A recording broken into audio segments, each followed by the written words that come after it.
We have seen how you can use various lookup functions to find and extract an item of data from within a larger data set. Another thing you can do with the index function is you can look up or reference to an entire column of a table.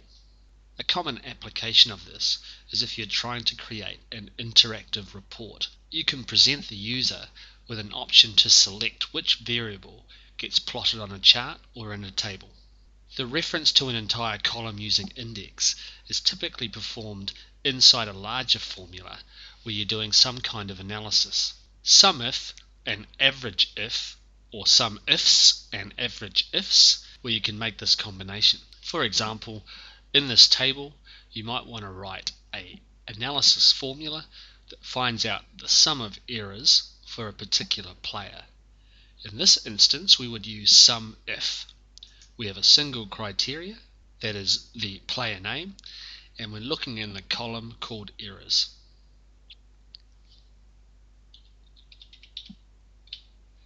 Simply typing SUMIF, I select my range. Where is my criteria? My criteria is in this range here. What is my criteria? It's Douglas Ross. And what is my sum range? Well, in this instance, it's to find out the sum of errors.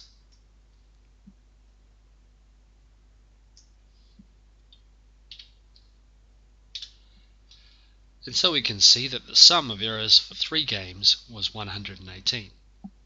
Next example is to look at the average number of possessions for game 1 by players in the midfield. We need an average ifs for this because there's more than one criteria. Can select average ifs. My range is the possession column. My first criteria column is position, and my criteria is midfield. My second criteria range is game, and my criteria is game 1. If I close that, we can see that we've got 33.5 for game 1 midfielders average possessions. And I could overwrite this for a different position and overwrite this for a different game, and that analysis formula would update and give me a new value. In both of those two instances, I had to specify the sum or average column, and that makes it a little bit difficult if you're trying to create a situation where you can do a different variable. So for example, I couldn't here change this to average shots and expect anything to update, because inside the formula we've had to hard code in the blue column, which is currently column E. I could simply drag it, but a user shouldn't be allowed to do this and can't be expected to know how to do this if they're wanting to look at a report a little bit more dynamically. A way you can make it work is to use index to reference the entire column. I'm going to use a formula to help me with this. Currently we have possessions as the selected field. I want to use the match function to identify which column this particular variable can be found in.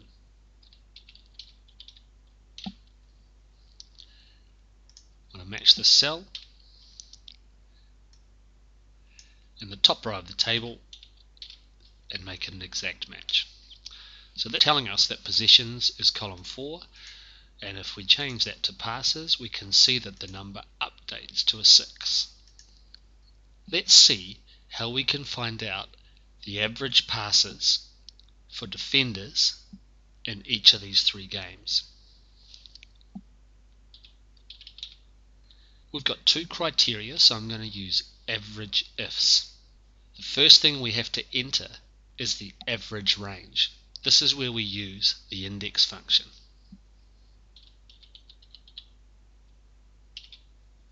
Use index here. I select the entire table. You can see that the named range presents itself. I put a comma in place and we can see that the formula tip moves to row number. We want all rows to be included in our analysis, so I simply skip over this by putting another comma in. The next variable that's highlighted in the formula tip is column number. We have that here. I'm just going to use the F4 key to lock that down. So we've now locked in column for passes. Let's put in our criteria. Our first criteria range number 1, is game. So I could select it this way by selecting cells C4 to C43 and clicking on game 1. Criteria range 2 is position.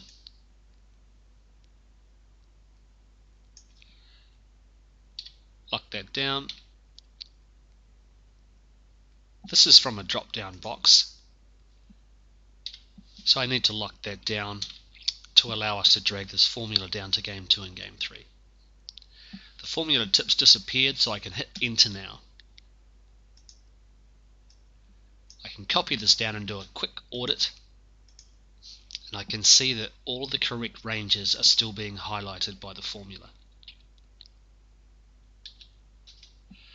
And if I change this to midfield, our numbers update. Nothing special about that. But importantly, if I change this to passes, it does update. It's now looking at column 8 of the table for errors, column 6 for passes, column 4 for possessions, and so on.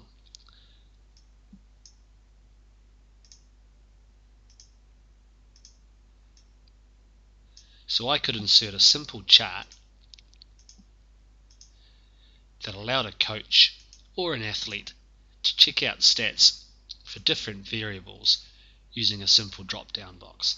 I obviously haven't tidied this chart up, but nevertheless you can get an impression of how this might be useful when creating interactive reports for coaches, athletes, or others. I'm going to quickly replicate that using table references. If we click inside the table, click on the Design tab, we can see that we've called this TBL entire column. If I wanted to write that same formula, I would again need our helper cell. The formula will look slightly different because we've got a table to look in. We want to look in possessions, but we need to pull out our table name, use a square bracket, and choose headers. Headers is that top row of column names which has now been highlighted red. And we get that same result as we had before. Our formula starts the same, average ifs, and our average range is TBL entire column. I could put a square bracket in and try and figure out how to make that work, but I don't have to specify a field, so I'm going to backspace that. Double comma, click on our column finder, and now we can move on to our criteria. Criteria range 1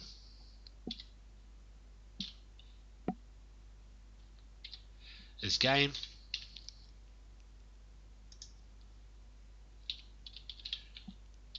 and criteria 2 is position, which we need to lock.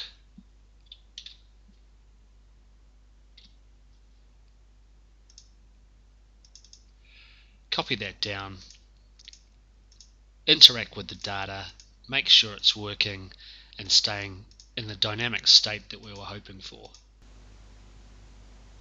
I've got a large data set on this sheet, and I want to illustrate an example of how you can do quite complex lookups using some of the lessons we've just learned.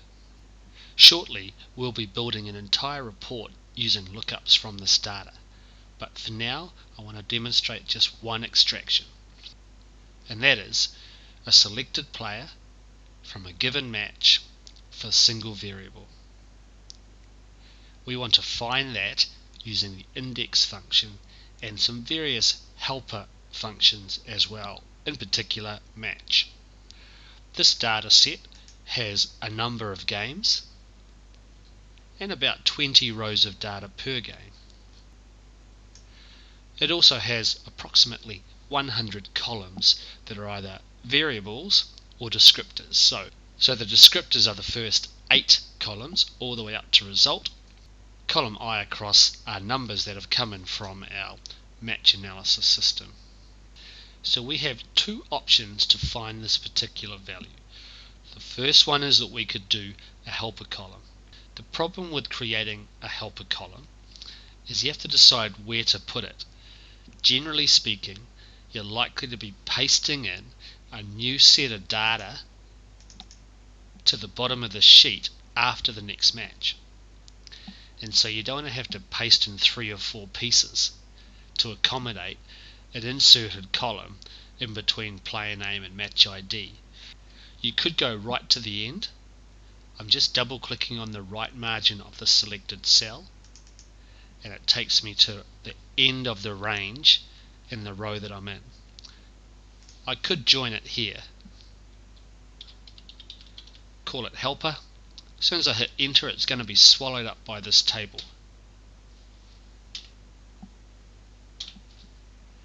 What I want to do is join player name to match ID.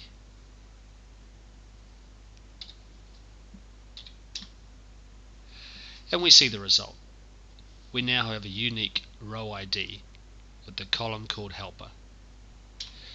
So if I want to use that to identify the row, I simply have to join up my criteria together and put them inside a match function.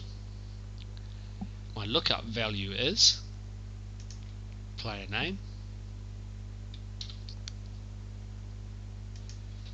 and match joined together with an ampersand.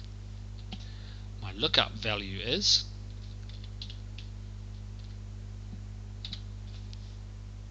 inside the table called match data, and it's right at the bottom. It's called helper. We want an exact match, and I can hit enter. And so we can see that that is row 64. Next we have to do a match to identify where is our variable. That's a little bit easier. That's our variable name. Looking it up inside the table called match data, square bracket, drag the scroll bar all the way to the bottom and choose headers, because that's where our variable field heading names are. We know that our target cell is in row 64 and column 41 of this table. So let's extract it out.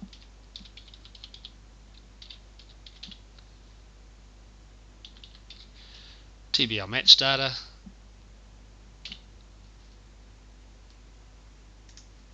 row number, column number, enter. If I change this to time play, would see it update. The second option is to not use the helper column. I'm not going to delete it, I'm going to leave it there, but we're going to pretend that it's not there. So we need to find that same row number that we found using option 1. What am I looking up? A combination of name and match. Where am I looking it up?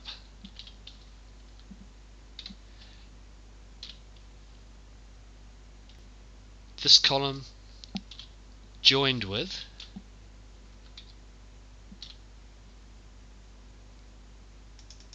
this column. We want an exact match, and before hitting enter I need to hold down Control and Shift so that Excel can do that join using array functionality.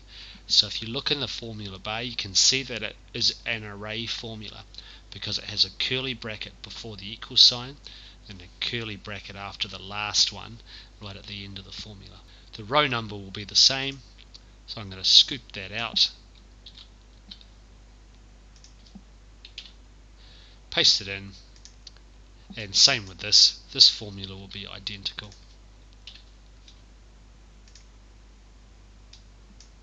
Can simply drag things across. We're going to get the same answer, so both methods obviously give you the same result. The problem with the second one is that it uses an array calculation, which on its own isn't a problem, but when you do them in large numbers, looking through large data sets, it can slow your worksheet down. Using this large data set, we're going to look at a practical task using lookups. I've made a very unglamorous looking grid here, and we're going to populate everything using lookup formulas. The first thing that would be good to do is to create an athlete name and a match ID drop-down list. When we create drop-down lists, we want to have a list of unique names and a list of unique match IDs. The advanced filter offers a good option for this, as does a pivot table. So we now have an interesting looking selection option at the top of the page, where a user can select the athlete name and the match ID and populate an entire report. This is a very bland report. I haven't got any graphics of any kind or anything interesting in there, but the exercise is really just about creating the ability to extract this key information out. So I'm going to use a helper cell here. Just like in the last example on the previous sheet, we have to find the row number. All of these variables that we're trying to extract will be in the same row because there's only one row of data per athlete per match.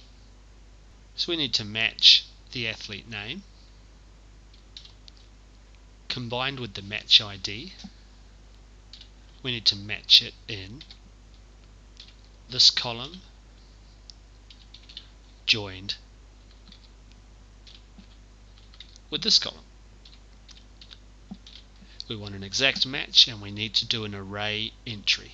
So this is row 111. A quick check to see if it's working, and it's jumped up to 129.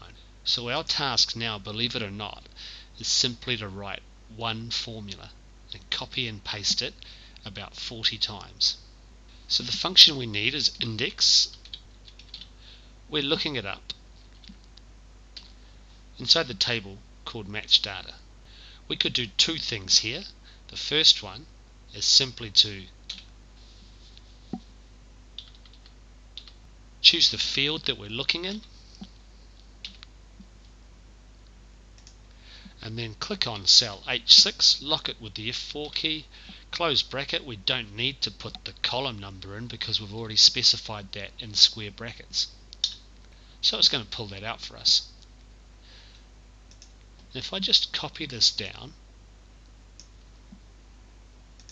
and make a little bit of an edit for each one,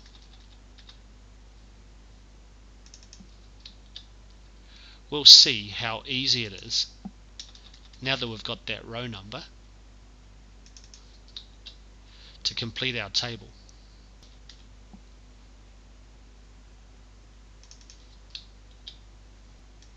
If I copy that, paste it across, I can continue that same process. I'm going to do it for this entire top section.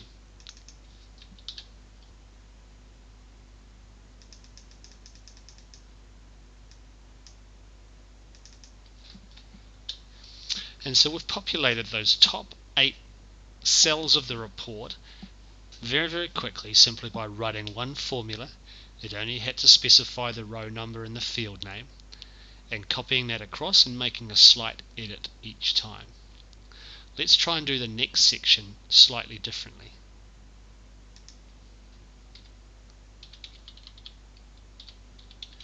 This time we're not going to specify the column inside the table.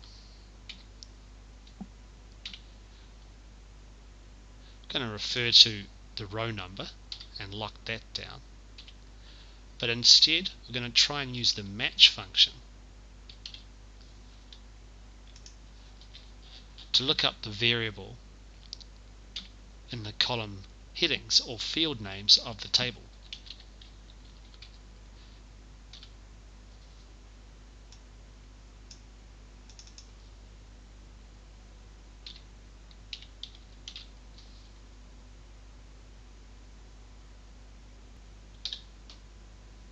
So if I drag this down, let's see what happens.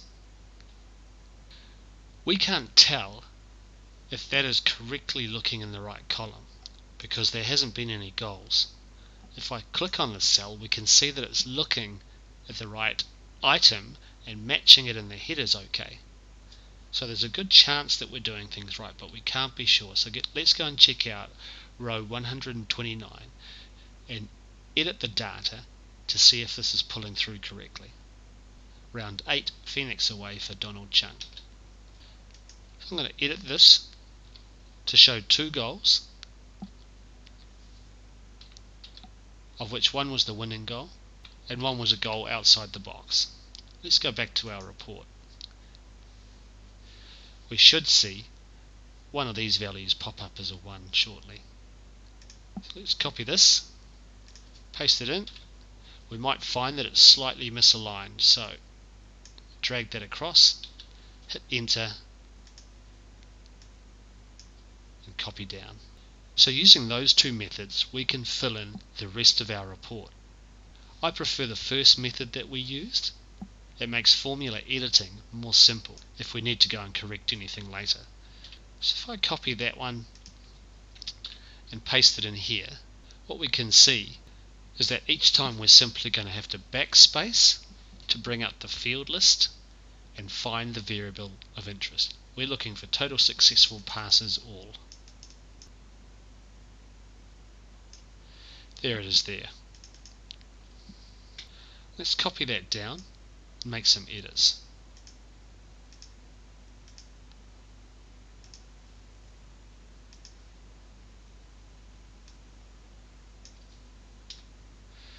If I leave part of the word, it truncates the list down and makes it a little bit easier to see.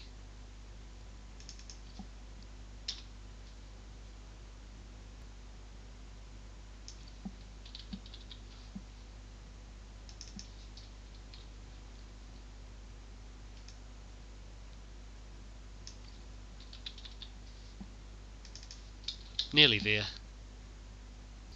So there's our first column of passing variables pulled out. If I copy that whole lot, pull it across, paste it in, then the formats will stay correct and we just have to go through and do the other 6 as well in the same fashion.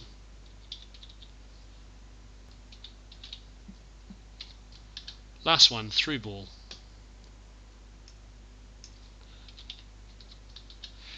And so we've done 3 sections now. Let's keep going. And so we've successfully filled in that entire report and it's completely dynamic. We can choose different people and get everything updating, choose a different match and everything will update.